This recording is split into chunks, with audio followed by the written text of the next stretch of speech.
Bonjour tout le monde, bienvenue à ce podcast du parcours initiatique des guerrières authentiques. Donc, si tu es là, j'imagine qu'il y a une partie de toi qui a cet archétype-là à l'intérieur qui existe et probablement que dans la vie, toi aussi, tu as le sentiment que tu as été un peu bousculé. Mon nom est Josée Bernier, je suis propriétaire du centre holistique L'Harmonie, entrepreneur spirituel à temps plein depuis maintenant 6 ans. Et ce que j'adore, c'est pouvoir partager ma passion avec les gens qui m'entourent, avec les curieux comme moi de développement personnel, de spiritualité. Alors, à travers ces entrevues inspirantes et parfois un peu troublantes, je vais recevoir des travailleurs de lumière, des gens qui œuvrent dans le domaine de la santé, dans les médecines alternatives, médecines complémentaires. Et ces hommes, ces femmes qui vont venir à notre rencontre, en toute humilité, vont venir nous partager leur expérience de vie, leur bagage, les différents, peut-être nuits noires de l'âme qu'ils ont vécues à travers leur parcours de transformation intérieure. Parce qu'au final, ce qui nous intéresse, c'est pas seulement qu'est-ce qui a fonctionné, mais c'est également à quel moment certaines personnes ont su se relever, mettre un genou à terre et aller trouver les ressources à l'intérieur d'eux-mêmes pour transformer puis transcender des blessures qui étaient là depuis longtemps. Alors j'espère sincèrement que ce podcast va être un espace inspirant où tu vas apprendre des trucs, des stratégies, peut-être même que tu vas apprendre à te découvrir toi-même en découvrant les gens qui vont venir se livrer ici au podcast. Alors je t'invite à partager celui-ci si le sujet t'intéresse, évidemment à mettre tes commentaires sous la vidéo et à faire en sorte de propager ce podcast-là autour de toi. Parce qu'avant d'apprendre là, à jouer avec les licornes, à danser avec les filles, là, puis à jaser avec les anges, ben il y a un processus à faire. C'est de celui-là dont je te parle, c'est celui dont j'ai goût que les collaborateurs viennent te livrer. Alors je te dis à tout de suite, on se retrouve de l'autre côté.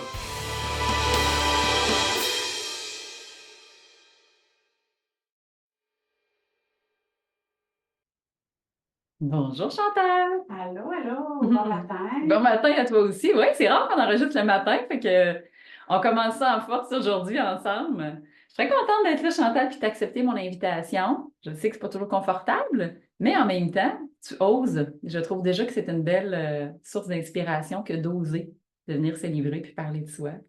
Fait que pour que les gens apprennent à mieux te connaître là, aujourd'hui, j'aimerais ça que tu commences à nous partager un peu ben, peut-être un bout de ton histoire, d'où tu viens, sachant que peut-être que tu t'identifies plus ou moins avec la guerrière, parce que nous, on en a parlé d'entrée de jeu. Fait que j'aimerais ça que tu me dises aussi en quoi tu as l'impression peut-être que tu es moins identifié à cette guerrière-là intérieure, à travers tes perceptions, à travers ce que tu penses de la guerrière aussi, parce que, à mon humble avis, on en a tous une quelque part.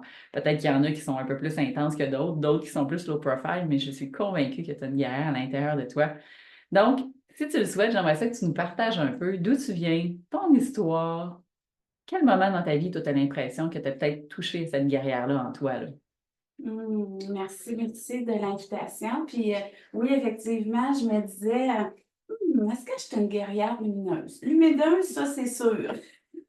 Guerrière, c'est le bout où il faut se battre. Moi, j'ai jamais été compétitive. Je suis une fille de collaboration. Donc, aller se percevoir comme une battante, pour moi, c'est comme me percevoir comme les bouts où c'était difficile, où je savais plus où je m'en allais, où j'étais dans la noirceur, où j'ai dû demander de l'aide. Euh, donc, c'est pas nécessairement une guerrière contre l'autre. Non. C'est une guerrière avec moi pour me sentir, m'affirmer, exister. Euh, donc, le combat, il n'est pas à gagner contre quelqu'un qui est vaincu. Mhm. Se sentir vaincu à certains moments, mais se sentir aussi vainquant, hein, Mm. conquérant. Oui. Pour, Puis moi, d'où je viens, je suis née près d'ici, dans une famille où un papa, une maman, un frère. Puis quand on était plus jeunes, nous, c'était les commerces. Mes parents, il y avait un camping, un restaurant, il y a un motel. Tu sais, c'était vraiment... Mon père, c'était un homme qui avait beaucoup de créativité, puis il voulait... faire les choses en grand. Des entrepreneurs en somme, Oui, finalement, là. c'était des entrepreneurs, mes parents. Puis Mm. mon père, quand il a connu ma mère, il avait 26 ans et elle 17 ans. OK. Donc, elle, c'était pas du tout dans sa personnalité. Puis à son contact, bien, elle a eu à prendre en charge tout ça parce que malheureusement, mon père, il était alcoolique. Donc, il y a eu des bouts où il avait beau vouloir tout vivre ce qui était en dedans de lui, la maladie venait qu'à défaire tout ça. Hein? Ouais. Ça sabotait Ouais. un peu la situation. Puis, malheureusement, il est décédé quand j'avais 9 ans.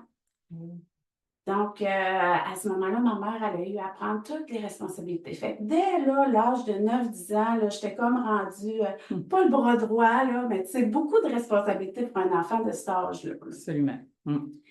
Donc, comment tu as vécu ça, cette période-là? As-tu l'impression qu'à un moment de ta vie, il t'en a manqué un bout? As-tu l'impression que tu t'es pas permis de vivre ton enfance ou malgré tout ça, tu as quand même réussi à prendre ta place, à avoir du plaisir, à t'autoriser à vivre ta vie de jeunesse? As-tu l'impression qu'il y a un bout qui a été... ben, moi, je te dirais que c'est le couper le cordon là, avec ma mère, parce qu'à un moment donné, elle s'est fait un nouveau conjoint qui, lui, avait 2 enfants.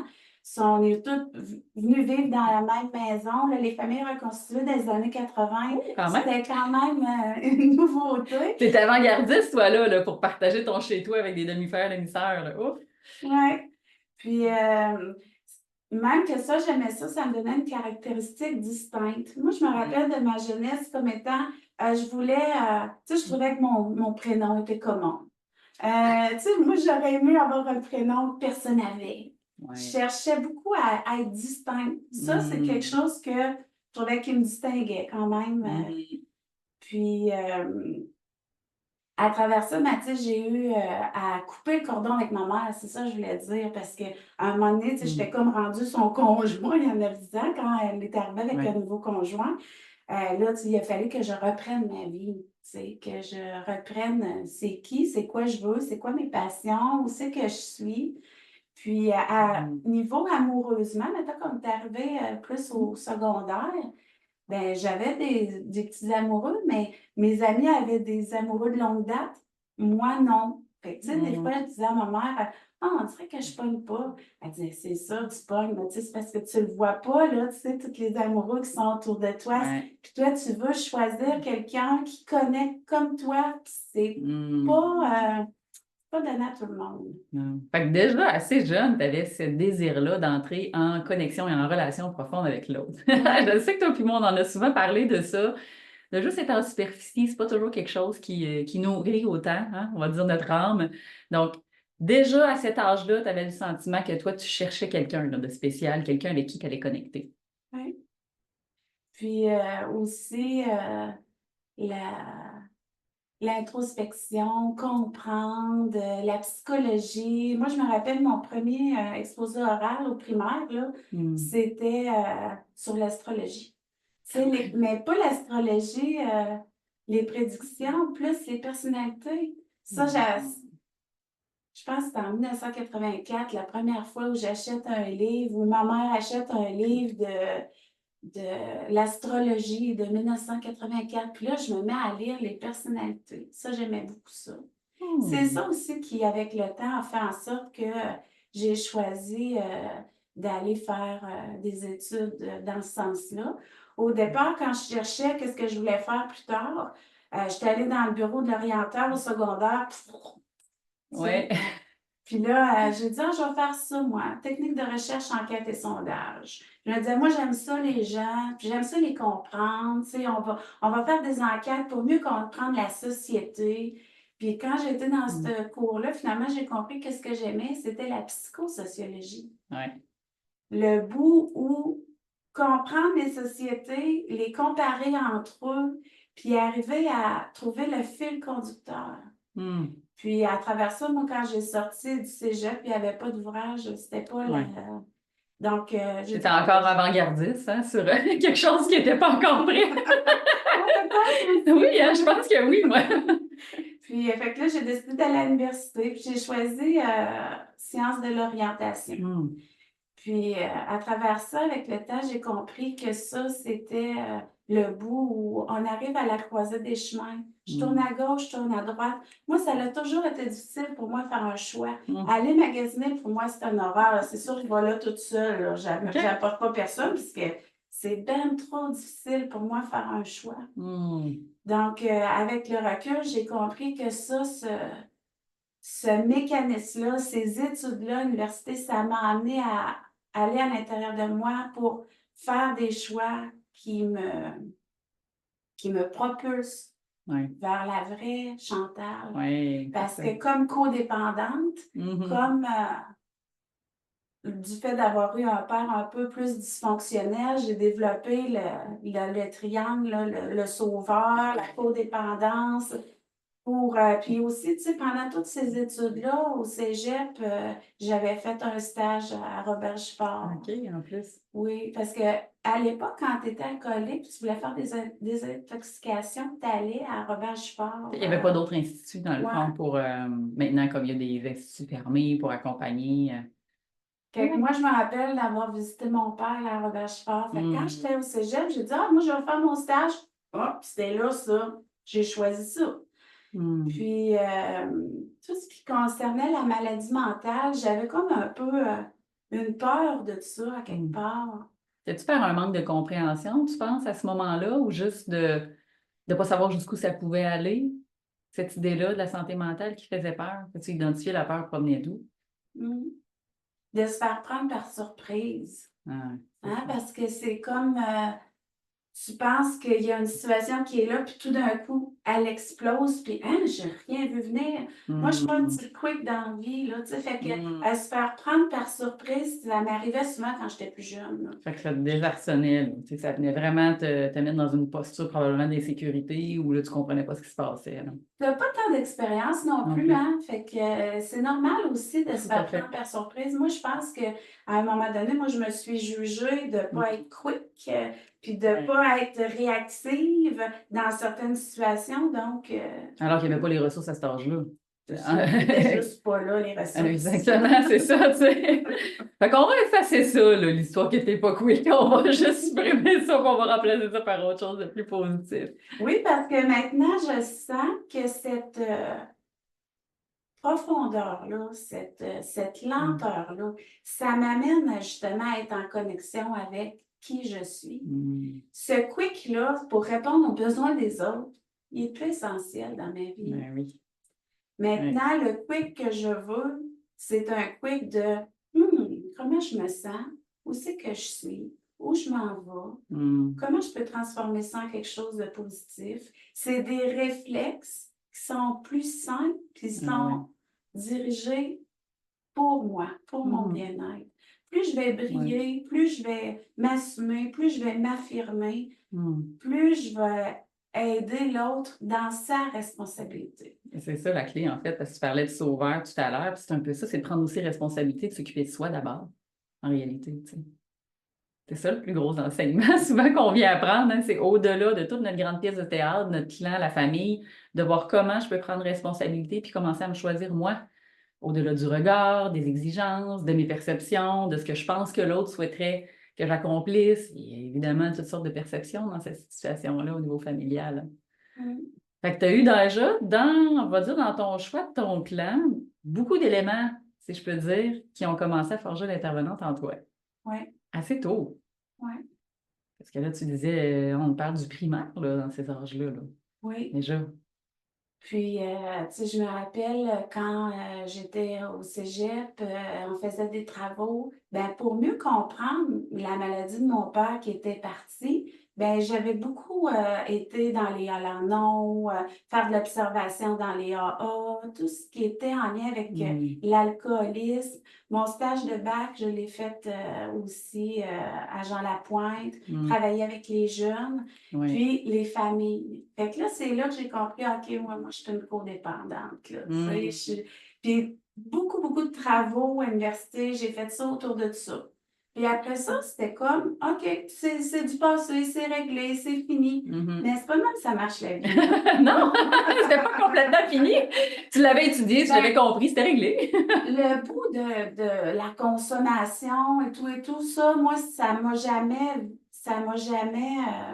Pas un irritant pour toi ou... non, c'est ça. OK. Moi, dans mon idée à moi, il était porteur d'une maladie, il n'avait Mm. pas les ressources, il n'a pas compris qu'est-ce qui avait, ce qui était arrivé pour lui. Puis, j'ai beaucoup de compassion pour les gens qui vivent ces difficultés-là maintenant. Puis, j'ai fait pas le pardon ou le deuil, mais je comprends. J'ai beaucoup de compassion Oui. pour ce que ces gens-là vivent. Puis, je trouve ça merveilleux qu'il y ait eu cette épreuve-là, là, ce Mhm. shakeage de cage-là pour, si c'est ça que ça lui a permis pour connecter à Mm. l'intérieur de eux, Oui, fine. tout à Bravo. fait. Puis, fait que ce bout-là, c'est vrai que c'est du passé. Tu es plus en paix Puis, aujourd'hui ouais, avec je suis ça, là. plus en paix avec ça aujourd'hui. Mm. Puis quand tu parlais de codépendance tantôt, as-tu observé, parce que tu sais, on sait quand même que le père a un rôle à jouer dans l'expérience en tant que femme dans la relation après au niveau conjugal, parce que je sais que tu es en relation de couple. Est-ce que tu as observé qu'après, au fil du temps, je sais pas, à travers les fréquentations que tu as eues, s'il y avait des défis justement relationnels en couple suite à cette expérience-là face à ta jeunesse, à ton enfance, avec le père qui était manquant? Mm. Ben, mon conjoint, c'est quelqu'un de très mature, Mm. quelqu'un de très intelligent. Donc, oui, on a des défis au Oui, quotidien dans le couple, mais non reliés à ça. aux constellations familiales. Non, c'est ça, c'est Mm. génial. Puis, ben, nous, on s'est rencontrés, moi, j'avais 25 ans. Fait que quand même, avant Hmm. tout ce temps-là, j'ai vécu des moments où je me disais que non, je vais-tu finir par trouver la personne qui me convient? Oui. Puis, on est ensemble depuis tout ce temps-là. Oh, quand Donc, tu sais, même. c'est quoi un couple, hein? Des hauts et des bas. On se rechoisit à tout moment, tu sais, Oui. toutes les épreuves. Bon, qu'est-ce que je fais? On arrête ou on continue? On continue. On se Hmm. rechoisit un et l'autre régulièrement. Hmm. Tu sais, on voit aussi nos couples d'amis se séparer, passer à travers des épreuves. On Oui. regarde comment ça vibre à l'intérieur de nous, Hmm. puis on se re-questionne, on se Mhm. repositionne. C'est pas acquis. C'est quelque Oui, chose qui est toujours recalibré. tout à fait. Parce que c'est quelque chose qui se nourrit puis qui évolue. Selon moi, on parle pas suffisamment de. On parle de l'évolution individuelle puis personnelle, mais on parle peu de l'évolution du couple. Il y en a qui, au fil du temps, vont avoir l'impression peut-être que ça stagne ou que ça ne devrait pas changer. Alors que si nous, en tant qu'individu, on se transforme et on évolue, on ne peut pas croire ou supposer que le couple va rester figé dans le temps, puisque c'est la composante du jeu et du tu. Fait que pour moi, ça fait comme pas de sens de penser qu'il faudrait que ça reste figé. Par contre, ce que je suppose, puis ça reste mon humble avis, parce que j'ai vécu aussi la séparation, c'est qu'il arrive un moment donné où quand chaque individu se transforme et qu'à un moment donné, il n'arrive plus à avoir une ligne directrice pour continuer de nourrir le nous ensemble, c'est là, tranquillement, qu'il y a des couples qui s'effritent, selon moi, parce qu'il peut avoir l'amour, mais l'amour ne suffit pas, selon moi, à ce qu'un couple sain puisse fonctionner pendant longtemps. Parce que ça va demander des efforts, ça va demander de l'énergie, comme tu l'as dit, des réflexions, des remises en question, de se repositionner, de se choisir de nouveau. Et ceux, parfois, qui n'arrivent pas à faire ces processus-là, selon moi, arrivent des fois à un fameux carrefour, croiser des chemins, comme je l'ai vécu moi-même dans ma situation. Parce qu'il arrive un moment où si le chemin ne va plus dans le même sens, puis que ça s'en va comme ça devient plus difficile de se retrouver quelque part. Tu sais. De Mm. là l'importance à ceux qui nous écoutent, qui sont en relation peut-être depuis longtemps. Qu'est-ce que vous faites pour nourrir votre couple? Mm. Et pour ça, ça prend deux individus qui se nourrissent et qui, au-delà de la codépendance, se remplissent. Puis souvent, le trait d'union, c'est les enfants. Hmm. Hein? Parce que au départ, nous, quand on s'est connus, ça a pris 10 ans avant que Hmm. Gabriel arrive dans nos vies, Ah. avec certains défis. Parce qu'on aurait dit, moi, qu'au début, je me disais, ah, ça l'arrivera, mais que ça l'arrivera. Tu sais, je croyais au destin.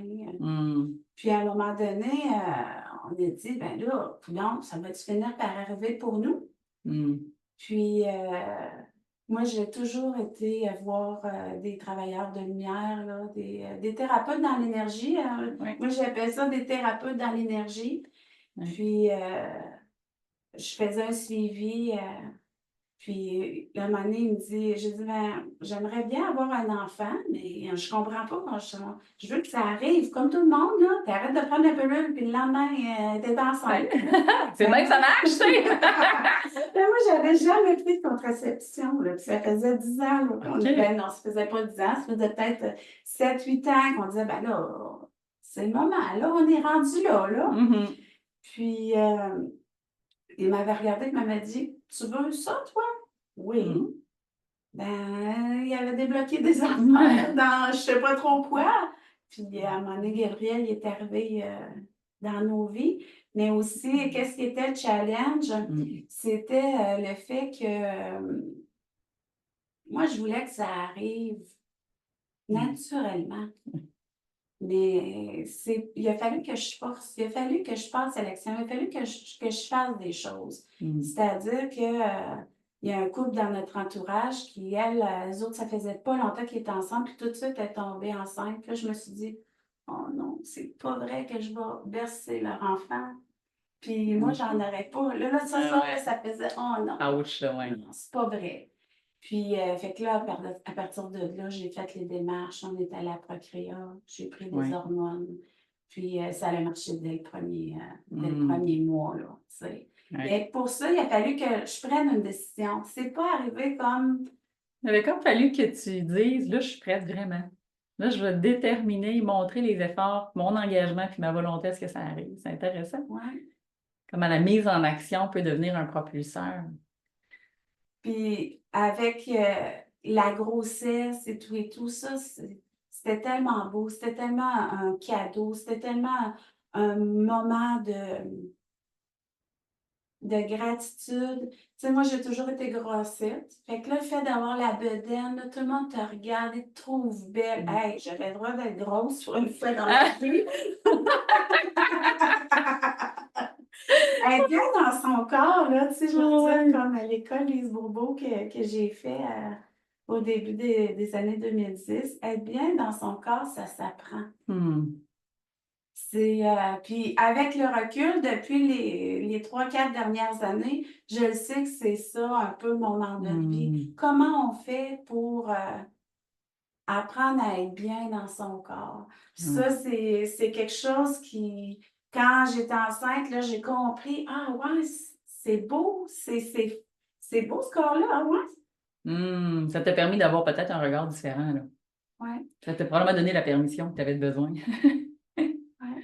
Puis là, après, tu sais, on allait, on s'occupe de l'enfant. Là, j'étais devenue plus mince qu'avant La la maternité, grossesse. Puis là, ah, waouh, c'est beau. Mais là, c'est pas long. Après, j'ai repris le poids. Puis ça revenait, là, le malaise du. Pourquoi il y a les gens, ils mangent la même chose que moi, mais eux sont minces, mais moi, j'arrive pas à maintenir un corps dans lequel je vais être bien physiquement. Ça m'a toujours chicoté. Puis pendant la COVID, on nous a tous ramenés en télétravail dans nos maisons. Puis là, je me suis dit, bon, moi, c'est quoi ma passion? Parce que vu que j'aime les gens, c'était pas facile d'être en télétravail. Puis là, je me suis dit, j'ai vu une annonce en lien avec initiation à la massothérapie. Ah, je devais aller faire ça un week-end. Parce que la massothérapie est devenue un travailleur essentiel. Puis aussi, moi, ça me travaillait. Mais on voit si je suis pas un travailleur essentiel. Comment je peux ne pas être essentiel? Là? Ça me rentrait pas dans la tête. Puis vu que c'était travailleur essentiel, ben, on pouvait recevoir les cours là, de massothérapie pendant le confinement. Puis là, je suis totalement tombée en amour avec ça. Puis à force de toucher le corps des autres, là, j'ai appris à aimer mon corps. Ça le fait en sorte que par la même occasion, mon poids, il s'est libéré de surcharge, Puis maintenant, je peux dire, j'étais quelques livres près toutefois. C'est pas long, chaque fois que j'en appuie sa balance, c'est des réflexes. Mais, tu sais, il y a des matins, je me lève, je me trouve totalement belle dans mon corps physique. Puis, à un moment donné, j'avais comme perdu espoir. Je me disais, ça va-tu venir un jour de l'aimer, ce corps-là? Puis, avec la cinquantaine, je me suis dit, non, vas-tu finir par arriver à aimer ce corps-là? Puis, c'est devenu mon intention. Puis, je pense que c'est acquis. Comme on dit, hein, ça ne veut pas dire que c'est nécessairement derrière soi, mais ça le fait du chemin. Ouais. Puis à force de toucher, d'aider les gens dans leur corps physique, parce qu'on sait qu'on a le corps physique, mais Tous les autres corps dans le subtil. moi, je pense que j'ai fait le chemin inverse. J'ai commencé comme dans les chemins subtils. Puis plus ma vie avance, plus je ramène ça dans mon corps physique, mon ancrage terrestre, et moins dans le comprendre, dans tout ce qui est dans le mental, dans tout ce qui est dans le savoir, la connaissance. Je suis plus en train de comprendre, de sentir que la base, c'est dans les 5 sens. Qu'est-ce que j'aime voir avec mes yeux? Quand j'ai 8, 9 ans, je sais c'est quoi ma couleur préférée. J'en connais 5. Oui. Plus j'augmente en âge, plus savoir ma couleur préférée, on s'en fout comme dans la 40 parce que là, il faut gérer le lave-vaisselle, puis il faut gérer les rendez-vous, puis il faut faire les il faut. La charge mentale devient grande à un moment donné, à l'âge adulte, avec les responsabilités. Et on perd ça. On perd le sens principal, comme tu as dit, de se reconnecter à ces sens-là. Et c'est ça qu'on est venu explorer. On est des explorateurs ici sur Terre, Chantal. On est venu explorer. Puis en te branchant avec de l'huile essentielle, des super chandelles, des touchés. C'est quoi un chandail doux, des bas doux, une musique que j'aime, tenter des nouvelles expériences. La mode de ce temps-ci, c'est le langage de lumière. Il y a 10 ans, je pense pas qu'on parlait de langage de lumière. C'est pas encore arrivé, cette communication-là. Tu sais, moi, j'ai compris que mes clairs sont beaucoup dans le clair sentience, on dit la clairvoyance, la clairaudience, la claire connaissance. Mes clairs sont beaucoup dans le senti. Donc, ça fait en sorte que je trouve que j'étais à la bonne place avec ma massothérapie. Ça fait vraiment du sens. Puis la masso, c'est ce que je trouve qui est beau. On s'est connus dans un contexte aussi de massothérapie, toi et moi, à quelques raisons près, parce qu'il y a eu plein d'autres choses. Puis j'aimais ce que tu as nommé par rapport à la massothérapie qui permet de faire une certaine paix ou acceptation avec le corps. Parce que avant d'être en hypnose, j'ai fait de la masso aussi. Et pendant quand même 13 ans, j'ai travaillé en physiothérapie. Fait que j'étais toujours en contact avec le corps. Moi, j'ai commencé à l'envers de toi, probablement. Moi, j'ai commencé par le corps. La mécanique, la structure, comment ça marche, toucher. Et moi, ça m'a permis d'aller réparer un conflit de non-contact, de non-toucher. Ça m'a permis d'aller réparer ça.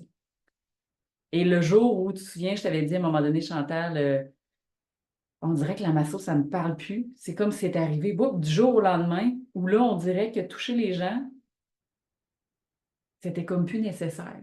C'est particulier, hein, mais ça s'est présenté comme ça. Et là, à ce moment-là, j'ai fait « Oh my God, il y a quelque chose que je viens de finir de réparer. » Dans l'acceptation du corps, dans le non-jugement, dans observer qu'un corps n'aura pas une même peau, l'autre, il va être poilu, l'autre, il va avoir des textures, l'autre, peut-être, il va avoir des tatous, l'autre, il va être justement peut-être plus mince, d'autres plus musclés, d'autres plus grassouillets. Fait à force de toucher plein de corps comme ça, moi, il y a eu un grand processus de réparation en lien avec les complexes et les conflits face au corps. Fait que je trouve ça intéressant que tu l'amènes comme ça. Parce que pour moi, ça a permis. Ça a permis ça. Donc, je ne dis pas que consciemment, on choisit toute la massothérapie pour, pour se réparer dans le non-contact et le non-touché, mais d'accepter et de permettre à ce qu'il y ait des gens qui rentrent dans cet espace-là d'intimité, dans la bulle, dans son champ d'énergie. Pour moi, pendant toutes ces années-là, a été un honneur et un privilège. C'est chaque personne dans le contact, dans le toucher, je me disais, oh my God, la personne me confie là, en toute vulnérabilité son être, son corps à ce moment-là, pour vivre l'expérience. Et ça, pour moi, c'était très riche en non-dialogue, mais en connexion profonde avec l'autre. Ouais. Sans discours. Sans discours. Ouais. Parce que, mettons, là, dans ma famille, là, on se donnait pas de câlins. Il y a une époque où c'était vraiment pas la mode, là, que tu arrivais dans la famille et tout le monde se donnait. On se donnait pas tant de câlins. Puis, moi, ce contact-là, il avait peut-être été abusé ou auto-abusé dans mon enfance. Donc, il y avait toujours un petit malaise, ou peut-être juste parce que, vu que je ressens beaucoup les autres. Quand tu prends quelqu'un dans tes bras puis qu'il y a un malaise, Je reprends. Comme si c'était toi qui le sentais puis qui absorbais le malaise. c'était difficile de distinguer ça. Fait que tout ce qui était câlin, il y avait toujours des mots, hein? Oui. Tandis que la masso n'est pas obligée d'être dans le câlin. Elle Ouais. n'est pas obligée d'être. Elle est dans l'amour avec un grand A. Parce qu'il y a une connexion à plus grand que Ah soi. ouais, absolument.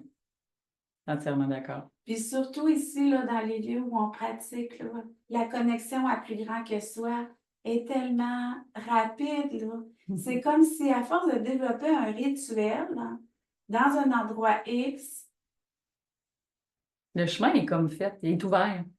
Le canal rouvre plus vite, moi, je trouve, dans un espace comme ici. Tu me diras si je me trompe, mais moi, j'ai le sentiment que le fait que tu aies pu développer au fil de ta pratique aussi, puis du temps, une approche en massothérapie intuitif ou énergétique t'amène probablement aussi ailleurs et peut peut-être permettre d'amener ta clientèle ailleurs. As-tu le sentiment que versus, mettons, quand tu as commencé vraiment ta pratique plus au début de ton initiation à aujourd'hui, est-ce que tu as l'impression d'être la même massothérapeute et de travailler de la même façon, mettons? je ne suis pas la même massothérapeute, mais on dirait que quand tu l'as dit, ça a nommé je suis la thérapeute que Oui, je veux être véritablement. voilà. Parce que, mettons, à travers mon parcours, où je dis au cégep, je voulais comme être en cueillette d'informations. Oui. À l'université, je voulais amener les gens à faire des choix, à explorer tout ce qui est possible pour arriver à être le meilleur travailleur sur le marché du travail. Être dans leur potentialité, là, tu sais, dans le fond, utiliser tout ce qu'ils ont en eux. Mm. Puis, dans, dans mon profil professionnel par la suite, tu sais, j'ai travaillé à la CNESST, où les gens sont en arrêt de travail suite à un accident de travail. Ensuite, dans mon profil chez l'assureur, tout en assurance salaire, où les gens sont en arrêt de travail suite à de la maladie mentale, à de la maladie physique, des cancers. Comment on fait pour les aider à cheminer vers leur établissement? Mm. Puis là, on arrive dans la pratique de thérapeute, massothérapeute, mais là, je sens que c'est la vraie thérapeute en moi.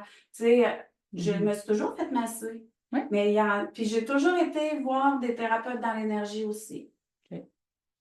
Puis là, c'est comme si c'est l'ensemble, l'amalgame de tout ça. Parce que je me rappelle quand j'étais plus jeune, je disais, mais j'allais voir, mettons, une clairvoyante, puis je disais, mais ça va être quoi? C'est quoi mon mandat de vie? Ça m'a beaucoup habité longtemps. C'est quoi mon mandat de vie? C'est quoi je suis? C'est où je m'en vais? Puis elle me disait, il y a quelqu'un à un moment donné qui m'avait dit, tu vas créer quelque chose de nouveau. Ça existe pas. Je peux pas te le dire. C'est quelque chose qui va être créé. Ça va être à ta couleur. Ce ne sera pas, mettons, telle chose, telle chose, telle chose. Ça va être quelque chose à ta couleur. Puis ça m'a toujours resté. Je me suis dit, oui, ça va être, je pense actuellement, puis j'aime que ça soit évolutif aussi. Oui. Donc, je vais toujours continuer à consulter d'autres gens, d'explorer ce que les autres font, d'ajouter des outils dans mon soin pour permettre d'aller plus loin. Oui. Puis régulièrement, il me vient des idées comme pourquoi moi, ça ne m'est pas offert, mettons, le langage de lumière. J'aimerais ça moi aussi, là, qu'à un moment donné, je me réveille un matin, puis tout, blablabla, puis je suis là, puis ça parle le langage de lumière. Pourquoi moi, ça ne m'est pas offert sur mon chemin? Comme la clairvoyance, j'aurais aimé, parce que je crois profondément que je suis une passeuse d'âme. Toutefois, je ne le fais pas consciemment comme mes collègues que je connais, qui voient apparaître l'âme, puis c'est Puis là. les gens avec les défunts, puis... Tu sais, comme Mélinda entre deux mondes, là, tu sais, qu'elle fait donc une belle job, là, tu sais, que c'est là, c'est présent à elle, puis tu sais, après ça, elle voit l'âme s'en aller vers la lumière et tout et tout. Mais je crois profondément que je le fais sans la voir dans la clairvoyance. Puis je pense que ce passage-là, Oui. c'est l'âme autant dans son vivant que dans l'âme puis le corps physique. Tout à fait. Donc, c'est pour ça que je ramène ça au corps physique puis dire, ah, OK, ouais, mais ce passage-là, Mm. tu sais, j'ai animé le cercle passage. Ouais. Ce passage-là, quand tu es conseillère en orientation, tu aides les gens à faire des choix, à faire des Mhm. passages. C'est toutes des transitions de vie. Le dit des passages, il y en a plein à plein de phases. C'est pas juste la naissance puis le décès pour moi, le passage. Pour moi, c'est dans chaque période de transition de vie. Souvent, on a besoin d'être accompagné puis d'être guidé. C'est pour ça que je dis souvent, moi, que je facilite des passages, sans dire que j'ai étudié en orientation, mais le fait de faciliter, c'est comme si tu permets, probablement à ta façon, dans ta couleur, d'amener une forme d'éclairage, de poser les bonnes questions au bon moment pour que la personne s'amène une réflexion et finalement puisse faire un choix plus éclairé. C'est à ça aussi qu'on sert quand on est intervenant. Oui, prendre soin à la fois du corps physique, mais pour moi, à travers ton approche, ça va au-delà de la massothérapie. C'est-à-dire que oui, le massage en soi, à travers toutes ses qualités, ses propriétés, ses bienfaits, mais quand tu viens connecter avec les autres sphères, selon moi, à travers le corps dans sa multidimensionnalité, c'est que tu touches quelque chose qui est encore plus profond pour accompagner la personne dans son chemin d'évolution. Et ça, c'est un magnifique cadeau à s'offrir que de venir te voir. Non seulement parce qu'elle a un toucher puis que c'est super réconfortant, mais tu sens tellement une belle présence quand Chantal t'accompagne. C'est comme si tu es toute là. Mais pas genre juste là dans le contact des mains, toute là dans ton être quand tu accompagnes les gens. Fait que je trouve vraiment que c'est un beau cadeau à se faire que d'aller te voir.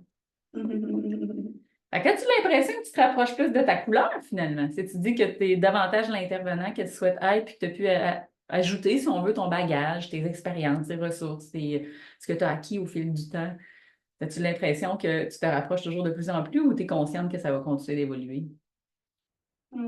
Ça continue d'évoluer au quotidien. Ce que j'aime dire, c'est un petit pas par amour pour soi.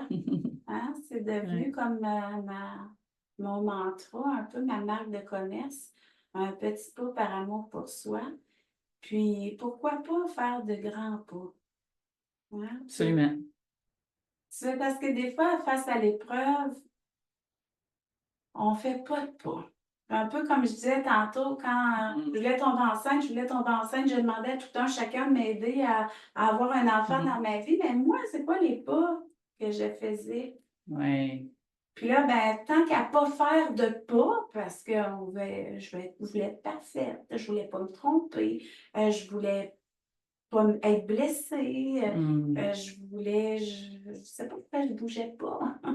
Fait que maintenant, dans cette posture-là, où quand ça stagne, tu t'es aperçu que finalement, c'est correct d'avoir des périodes de repos, mais dans cette partie de stagnation-là, des fois, il faut faire ou démontrer un petit effort supplémentaire ou une action pour démontrer à l'univers, OK, voici ma demande, mais regarde, je suis tellement cohérente avec ce que je souhaite que je vais commencer à faire les démarches.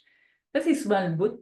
Je trouve que dans certaines situations, on va manquer pour des gens dans des choix, dans des prises de décision, dans oh, ben, José, c'est facile, tu as l'air de manifester, toi, puis tout marche.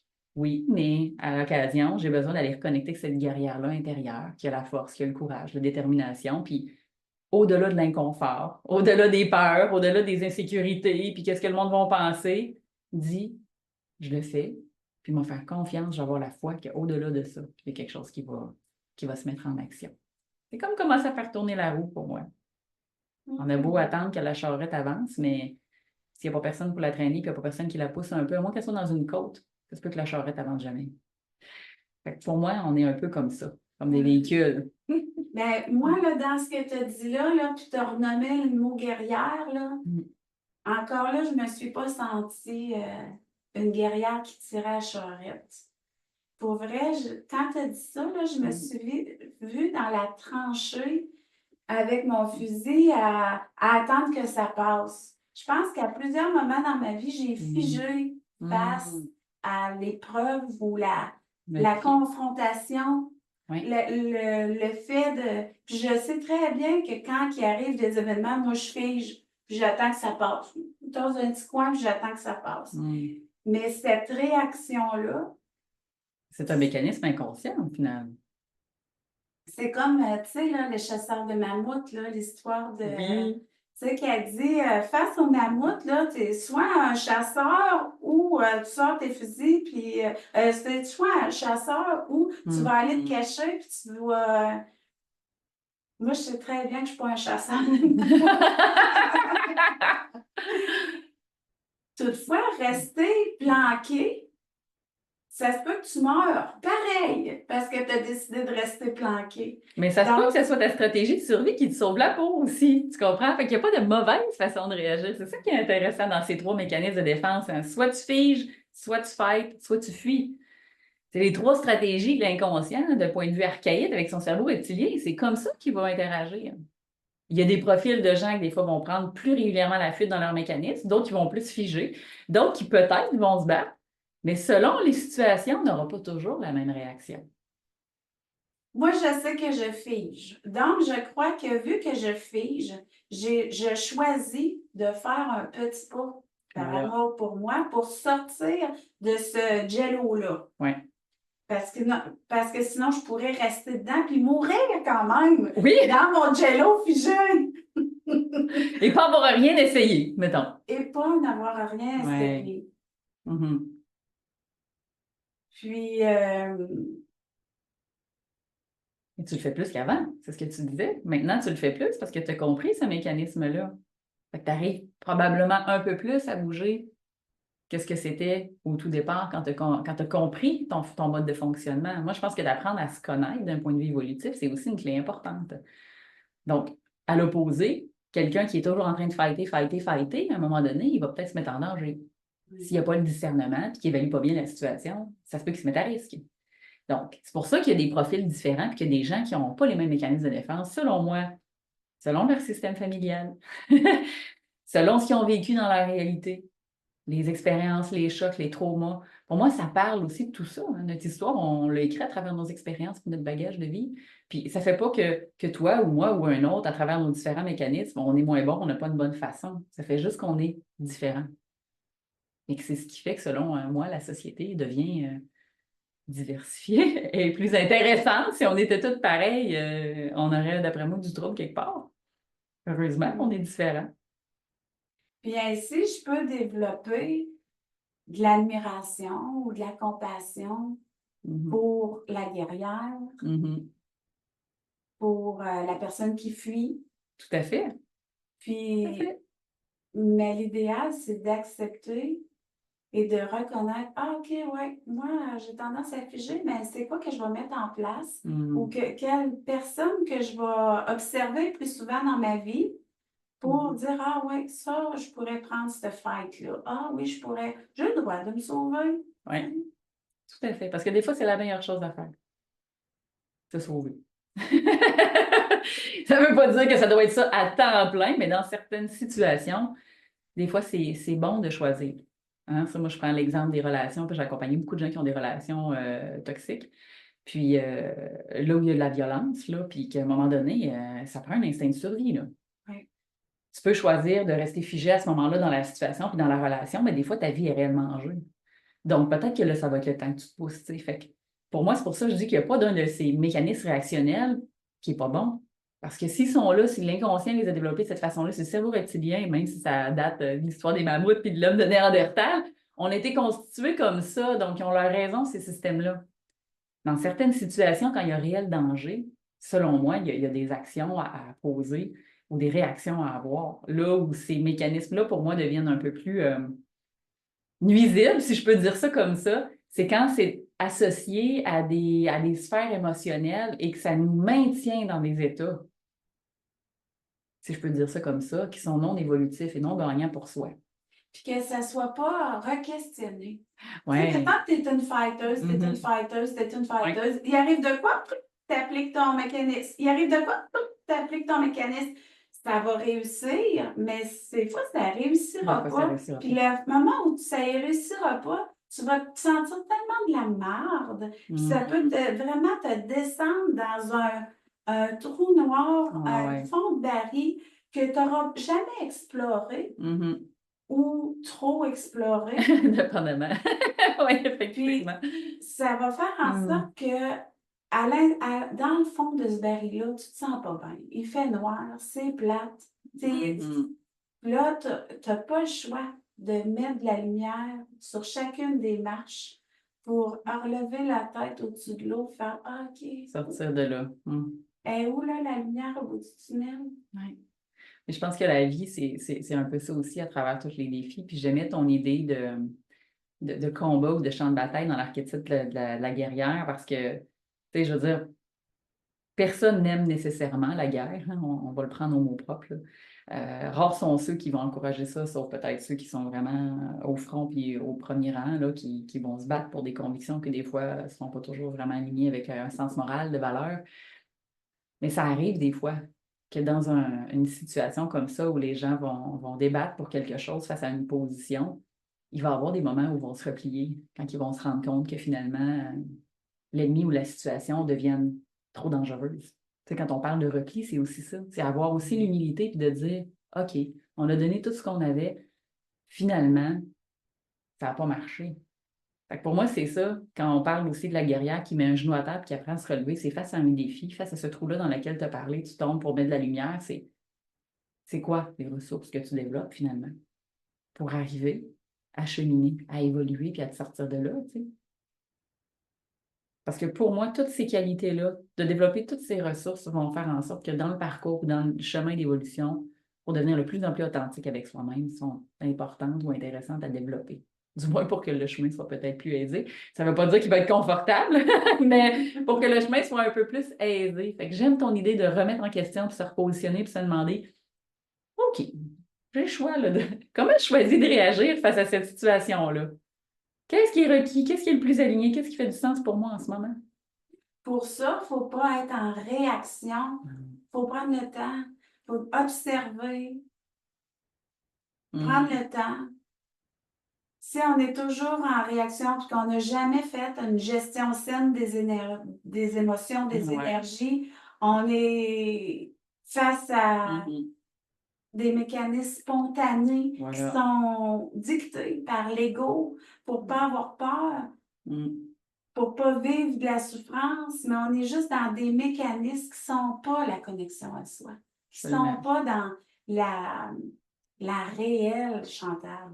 Mhm. C'est pas en lien avec la conscience supérieure, C'est mettons, pas un là. lien Ça avec la parle des conscience. blessures, et là, effectivement, les blessures, on peut entrer là-dedans, on le sait, avec toutes les démarches que tu as faites avec les bourbeaux, écoute ton corps, hein, qu'il y a il y a des grandes blessures profondes souvent qui nous amènent dans ces schémas réactionnels-là.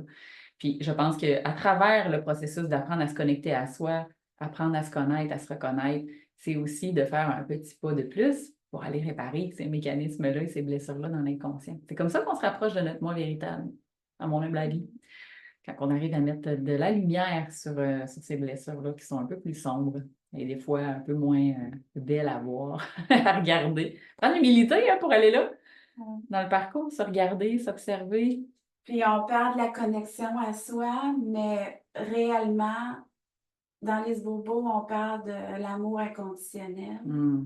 On parle du je suis, mais Lise, elle a écrit son livre Je suis Dieu. Hein? Oui, Donc, c'est vraiment une connexion à la goutte d'eau à travers la source. ouais, l'immensité de cet océan qu'on est. Hmm. L'amour avec un grand A, l'amour véritable. Hmm. Qui n'est pas conditionné. Pas simple, ça, hein, dans un monde humain. Avec les différents mécanismes. C'est un beau grand mot, mais d'arriver à ça, selon moi, c'est peut-être la quête d'une vie. Tu sais, ne serait-ce que si on peut le vivre avec soi-même, Oui. pour pouvoir en même temps être dans cette énergie d'amour et de lumière-là autour des gens qui sont là autour de nous. Tu sais. Qu'est-ce que tu as envie de dire aux gens là, qui nous écoutent, là, parce qu'on approche à la fin du podcast? Ce serait quoi ton message, toi, les prises de conscience que tu as faites à travers ton cheminement? Est-ce que tu as l'impression qui est comme l'élément pour peut-être inspirer les gens à faire ce petit pas vers soi un peu plus chaque jour? Aurais-tu une clé ou un élément que tu dis, oh my God, si les gens là, pouvaient saisir ça aujourd'hui dans mon message, je serais déjà heureuse qu'ils commencent à mettre ça en application. Face à l'adversité, c'est important de consulter, Mm. d'aller chercher de l'aide. Face à l'adversité, on a tendance justement à se planquer dans un trou. Mm. Mais quand on ouvre les yeux, là, on se rend compte, ah, OK, j'en ai un, là, un ami aussi qui se planque. Ah, OK, oui, là, il y en a un ami qui se planque. Puis là, c'est pas long que, ah, là, je peux les voir, les ressources autour de moi. Si je suis Mm. plus dans l'apitoiement, que j'ai décidé que je restais dans mon trou, puis dans mon enfermement, dans mon entêtement, ça se peut que je reste dans le noir longtemps. Ouais.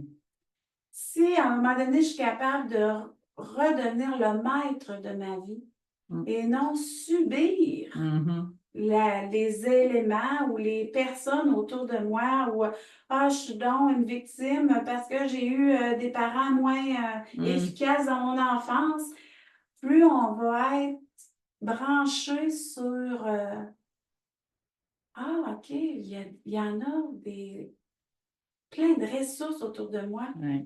Je vais l'essayer. Quoi d'autre est possible? Être ouvert à essayer plein de choses pour arriver à trouver des choses qui connectent réellement. Parce que ça se peut que je l'essaye, l'hypnose. Je fais, moi, ça me parle moins. Ça se peut que je l'essaye, le Reiki. Ça me parle full. Ça se peut que j'essaye la masso, puis moi, me faire taponner. J'aime pas ça. Trouve quelque chose qui t'aime. Puis tu vas voir qu'à partir du moment où tu vas trouver soit un thérapeute ou une technique qui te parle, là, tu vas toucher des choses. Puis tu vas le toucher pour un moment. Ça se peut que ça te parle sur dans une époque X. Mais ouvrir à autre chose. Puis même des fois, tu vas voir un thérapeute, tu vas dire hey, c'est weird son affaire, elle a sorti son pendule, elle a sorti son antenne de l'écharpe. Essaye-le donc. Des fois, ça ferait la différence dans ton potentiel. Des fois, ça ferait hey, j'ai trouvé ça weird seul coup. Mais c'était tellement merveilleux. Ça l'a ouvert tellement plein de choses à l'intérieur de moi. J'adore ce que tu dis. Oser explorer de nouvelles avenues. En fait, c'est un peu ça la réalité. Plutôt que rester figé ou de ce sentiment de solitude-là dans l'apitoiement. C'est ça qu'on voit des fois. Les gens qui ont l'impression d'être tout seuls. Combien de gens au cercle de partage sont venus en se disant « Oh mon Dieu, ça fait drôle d'être ici. Il y en a d'autres, des bizarres comme moi. » Tu sais, combien de fois qu'on a entendu ça dans les cercles de partage, hein? Que les gens qui avaient l'impression qu'ils rentraient comme dans un autre monde ou un autre univers. Pourquoi? Parce que c'est un espace d'accueil, un espace sans jugement, un espace d'ouverture de cœur où on explore, où on accueille tout le monde à travers leurs différences. Et ça, les gens vont dire, ça existe, ça? Oui, c'est possible. Fait qu'oser être soi-même, c'est aussi ça. C'est oser choisir des chemins parfois qui peuvent être différents par rapport à ce qu'on a connu et ce qu'on a appris. Ou ce qu'on a observé peut-être de notre réalité familiale et des différents systèmes dans lesquels on œuvre, y compris la société. Fait que j'adore ton message, Chantal. Merci. Merci infiniment d'être venue te livrer ici. Je mets toutes les informations si les gens veulent évidemment te contacter, prendre rendez-vous avec toi. Puis je suis persuadée qu'à partir de là, à travers ton message, tu vas toucher énormément de gens. En tout cas, plein de pépites dans ce magnifique podcast encore aujourd'hui. On se dit à tout bientôt pour une prochaine rencontre. Bye tout le monde! Encore merci d'être là puis continuer à nous suivre. J'espère que ce podcast va t'avoir inspiré, va t'avoir apporté aussi de l'espoir puis du réconfort parce qu'on va arrêter de se mentir. Le parcours puis le chemin d'évolution, c'est pas toujours simple.